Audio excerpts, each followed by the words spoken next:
kemi marrë nga Bashkimi Evropian si mbështetje pak më shumë se 1 miliard euro. Duke hyrë në BE, çdo vit do të marrim më shumë se 1 miliard euro. Ne kemi marrë nga Bashkimi Evropian mbështetje për bujqësinë, që është shumë më pak në total se sa 300 milion euro, ndërkohë që 300 milion euro do t'i marrim çdo vit vetëm për bujqësi. Për të mos folur për rinin, programet e veçanta, për punësimin e rinis, për të mos folur për teknologjinë e kështu me radhë. Sepse në BE hyn në një familje ku ka të rritur dhe ku ka të vegjël. Ku ka vende të mëdha dhe të zhvilluara dhe ku ka vende më të vogla dhe më pak të zhvilluara. Dhe aty janë të ndara kategorisë. Janë kontribusit, siç janë të rriturit në një familje, janë dhe përfituesit siç janë të vegjëlit në një familje. Dhe ne do të hymë tek kategoria e përfituesve. Pra ne do të marrim nga BE-ja shumë më tepër se çdo të kontribuojmë për BE. Ndërkohë që Franca e Gjermania e disa të tjerë marrin nga BE-ja më pak se sa që kontribuojnë për BE-n.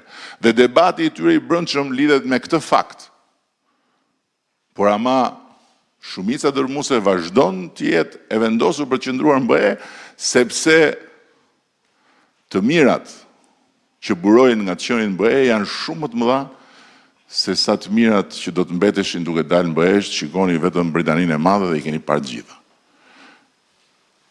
Fokusi tek BE-ja është sot kaq i rëndësishëm sa që bëhet çështje themelore e një fushate elektorale. Nuk ka qenë ndonjëherë çështje themelore, e kemi parë gjithmonë si konsekuencë të gjërave të tjera. Dhe patjetër që kemi shumë gjëra për të thënë edhe për të gjitha të tjerat. Duke filluar nga uji i pishëm që na tregojnë historira me çezma që nuk nxjerrin ujë, ndërkohë që kur ne kemi marrë detyrën, dhe kjo e ujit pishëm është shumë domethënëse sepse është pasqyrë konkrete këtu në fyt si në të gjitha të tjerat. Por kjo është shumë konkret. 4 zona urbane kishte Shqipëria me 24 orë ujit pishëm. Sot ka 43 urbane, 98 rurale dhe janë 11 zona tjera që janë në kantier. Dhe brenda mandatit 4, kjo çështje do të jetë e zauruar. Dhe patjetër që kur ne kemi nisur këtë punë, kemi pasur këtë ambicie dhe patjetër që jemi këtu për ta realizuar këtë ambicie. Edhe të gjitha ambiciet e tjera. Por përsëri, dhe po e mbyll, ne duhet jemi shumë të vendosur sepse është historia më në qendër se kur të një palë zgjedhje. Më në qendër se kur një palë zgjedhje është historia e këtij vendi. Janë zgjedhjet më historike nga 2013 e këtej, ose më saktë nga 91-92 e këtej.